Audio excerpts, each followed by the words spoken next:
Thank you so much for having me and for allowing me to speak with you today. My name is indeed Avi McCullah, but I was actually born Avila Montegan de Oliveira Batista. I was born in São Paulo, Brazil, and by fortuitous chance, my mother met an American who was on business with Kimberly Clark. She worked at the same office, and they met in Brazil. They wrote letters back and forth for 3 years and started a love story that transcended borders. At that time, we were so poor that we didn't even have a house phone. My mother couldn't even call the man that she deeply loved. By the time their love story continued, they had each respectively dated other people and realized that there was nobody else on the globe for one another. So my now father, my stepdad, invited my mother and I to come and visit him in the United States. We came legally to this country on a visa.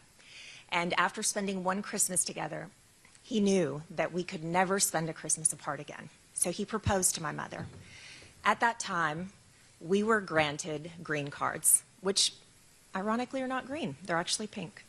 But the green cards permitted me to live and work in the United States for the duration of my life. My mother was granted the same right. We never thought about citizenship. It really didn't ever come up as an issue. I attended American schools, I worked for American businesses, but it wasn't until I hit the ripe age of 18 that I realized I don't have the right to vote. I began the long, tedious, grueling process of becoming an American citizen. And during this process, I realized that American schools maybe aren't teaching the things that they need to as it pertains to our government. I had to study like I'd never studied before, just to be able to take the entrance exam to enter this country, something that most people get just by being born here.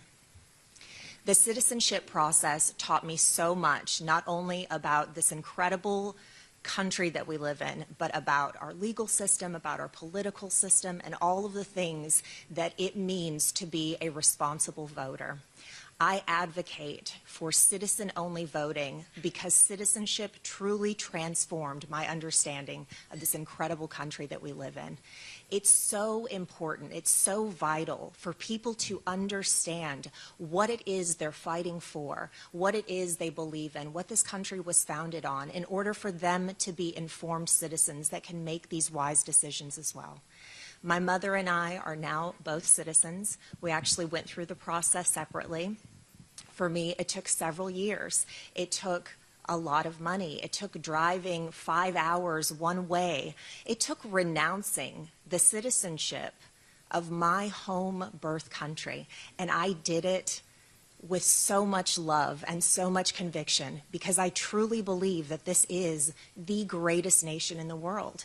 It gives opportunity that people cannot even begin to fathom. The fact that you can be born here in any class system and find your way to the top, work diligently enough to reach something, to make something of yourself, is one of the hallmarks of this country. And that's something that my family in Brazil has not been afforded. When you are born poor, you will die poor. There is no opportunity for you. I understand the reason that so many people want to flock to this country. I absolutely respect it, but I also respect the legal system in which this country was founded, and I respect doing so in a legal manner. When it comes to voting, it's not about being anti-citizen or anti-foreigners. It's about being a part of this family, of this home. You wouldn't let your neighbor weigh in on your family budget, but you might invite them to dinner. It's the same concept. Citizen-only voting matters so much because people need to make informed decisions. They need to understand what it is they're vying for. The country that I love, oh man, the love I have for it just expanded profoundly when I became a citizen. To stand in that naturalization ceremony, to get your certificate that says I'm American, it's so cool. And I will never apologize for getting choked up about America, and I will never apologize for crying at the Star-Spangled Banner because I do every time. This is an incredible country, and the opportunities we are afforded are tremendous, and we need to protect those opportunities, not only for our sake, but for the sake of future citizens to come. Thank you.